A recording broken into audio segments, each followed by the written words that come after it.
Gandhi sex life ಜನರಿಗೆ ಇದೊಂದು interesting topic. ಯಾಕಂದರೆ ನಿಜವಾದ ವಾಸ್ತವಕ್ಕಿಂತ ಜನರು ಮಾಡುವ ಪ್ರಚಾರಗಳು ತುಂಬ ಪ್ರಚಲಿತವಾಗಿತ್ತು.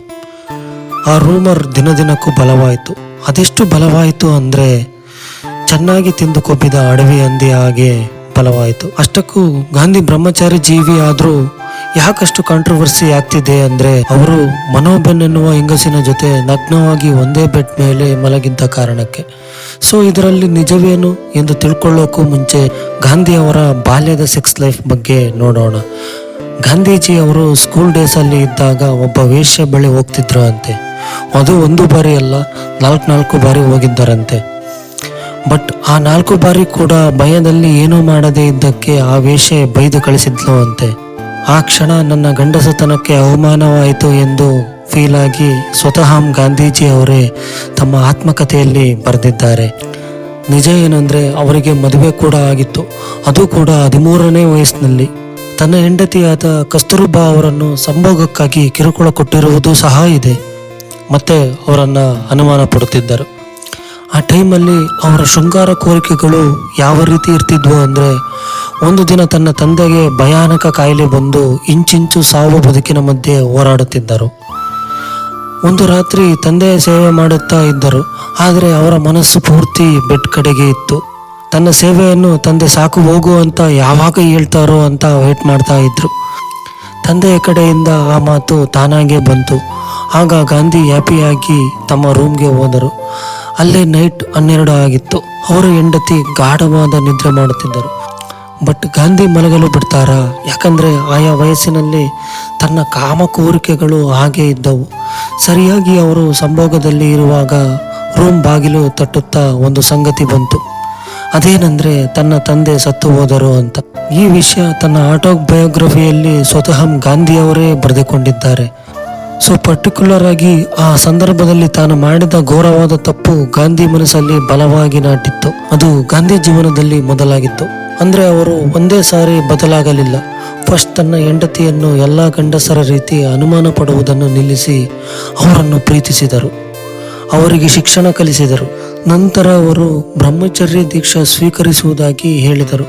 ಬಟ್ ಆ ದೀಕ್ಷಾ ಸಕ್ಸಸ್ ಆಗಲಿಲ್ಲ. ತನ್ನ ಫ್ರೆಂಡ್ಸ್ ಹತ್ರ ಕೂಡ ಈ ದೀಕ್ಷಾ ಸ್ವೀಕಾರದ ಬಗ್ಗೆ ಹೇಳಿದರು.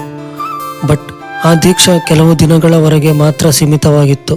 ಅದರಿಂದ ಗಾಂಧೀಜಿ ತನ್ನ ಆತ್ಮವಿಶ್ವಾಸ ಮತ್ತು ಆತ್ಮಸ್ಥೈರ್ಯವನ್ನು ಬಲಪಡಿಸಿಕೊಳ್ಬೇಕು ಎಂದುಕೊಂಡರು.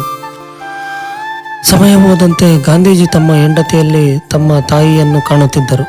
ಸೊ ಒಂದು ಹೆಣ್ಣಿಗೆ ಮದುವೆ ಮಾಡುವಾಗ ವೇದನೆಗಳು ಒಂದು ಮಾತು ಹೇಳ್ತವೆ ಅಂತೆ, ನಿನಗೆ 10 ಮಕ್ಕಳಾದರೂ ಸಹ ನಿನ್ನ ಗಂಡನೇ ನಿನಗೆ ಮೊದಲ ಮಗು ಎಂದು. ಆದರೆ ಒಂದು ಹೆಣ್ಣು ತನ್ನ ಗಂಡನನ್ನು ಮಗುವಿನಂತೆ ಕಾಣಬೇಕಾದರೆ ಮೊದಲು ಗಂಡನಾದವನು ಹೆಂಡತಿಯನ್ನು ಗೌರವದಿಂದ ಕಾಣಬೇಕು. ಹಾಗಾದರೆ ಮಾತ್ರ ಇದು ಸಾಧ್ಯವಾಗುತ್ತದೆ. ಈ ಕಡೆ ಮನೋಬೆನ್ ಅವರು ಕೆಲವು ಡೈರಿಗಳನ್ನು ಬರೆದಿದ್ದರು. ಆ ದೊರೆತಿರುವ 12 ಡೈರಿಗಳನ್ನು ಇಂಡಿಯನ್ ಆರ್ಕ್ಸ್ ಅವರು ಪರಿಚಯಿಸಿದರು. ಸತ್ಯ ಏನೆಂದರೆ ಆಕೆಗೆ ಓದಲು ಬರೆಯಲು ಬರುತ್ತಿರಲಿಲ್ಲ. ಯಾಕಂದರೆ ಆಕೆಯು ಸ್ಕೂಲ್ಗೂ ಸಹ ಹೋಗಿರಲಿಲ್ಲ. ಬಟ್ ಗಾಂಧಿನೇ ಅವರಿಗೆ ಓದು ಬರಹ ಕಲಿಸಿದ್ದರು. ಇಂಗ್ಲಿಷ್, ಜಿಯೋಮೆಟ್ರಿ, ಜಿಯೋಗ್ರಫಿ ಮತ್ತು ಇನ್ನೂ ಮುಂತಾದವುಗಳನ್ನು ಕಲಿಸಿಕೊಟ್ಟಿದ್ದರು. ಆಕೆಯು 12ನೇ ವಯಸ್ಸಿಗೆ ಜೈಲಿಗೆ ಸೇರಬೇಕಾಗಿತ್ತು. ಆಗ ಡೈರಿ ಬರೆಯುವುದನ್ನು ಪ್ರಾರಂಭಿಸಿದಳು. ಮತ್ತು ಜೈಲಿನಿಂದ ಬಿಡುಗಡೆ ಆದ ನಂತರ ಡೈರಿ ಬರೆಯುವುದು ಅಭ್ಯಾಸವಾಗಿತ್ತು. ಸೊ ರೀಸೆಂಟ್ಲಿ ಹೊರಬಂದ ಆಕೆಯ ಒಂದು ಡೈರಿ ಹೀಗಿತ್ತು. 1946 ಡಿಸೆಂಬರ್ನಲ್ಲಿ ಗಾಂಧಿಯು ತನ್ನ ಜೊತೆ ಮಂಚಕ್ಕೆ ಬರುವಂತೆ ಕೇಳಿಕೊಂಡಿದ್ದರು.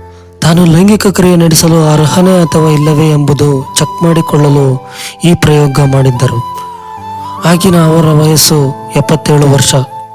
ಇದನ್ನು ಅವರು ಸೀಕ್ರೆಟ್ ಆಗಿ ಮಾಡಲಿಲ್ಲ, ಎಲ್ಲರಿಗೂ ಹೇಳಿ ಮಾಡಿದರು. ಬಟ್ ಈ ಸಮಯದಲ್ಲಿ ಜನರಿಂದ ತೀವ್ರವಾದ ವಿಮರ್ಶೆ ಮತ್ತು ಅಭ್ಯಂತರಗಳು ಬಂದವು.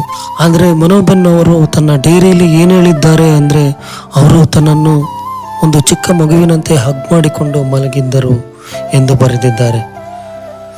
ಸೊ ಡೈರಿ ರೀಸೆಂಟಾಗಿ ಹೊರಬಂದಿದೆ. ಬಟ್ ಜನರಿಗೆ ಸತ್ಯದ ಮೂಲ ತಿಳಿಯಲು ಇಂಟ್ರೆಸ್ಟ್ ಇಲ್ಲ. ಅಂತಹ ಸಂದರ್ಭದ ಸತ್ಯಗಳು ಯಾರಿಗೂ ಬೇಕಾಗಿಲ್ಲ. ಅಂದಿನ ಸತ್ಯ ಇರುವ ಡೈರಿಗಳು ಇಂದು ಯಾಕೆ ಓದ್ತಾರೆ?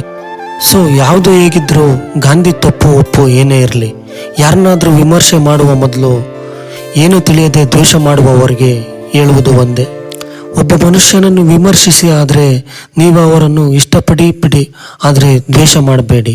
ಯಾಕಂದ್ರೆ ದ್ವೇಷದಲ್ಲಿ ಬದುಕಿರುವುದಕ್ಕಿಂತ ದೊಡ್ಡ ಶಿಕ್ಷೆ ಈ ಪ್ರಪಂಚದಲ್ಲಿ ಮತ್ತೊಂದಿಲ್ಲ.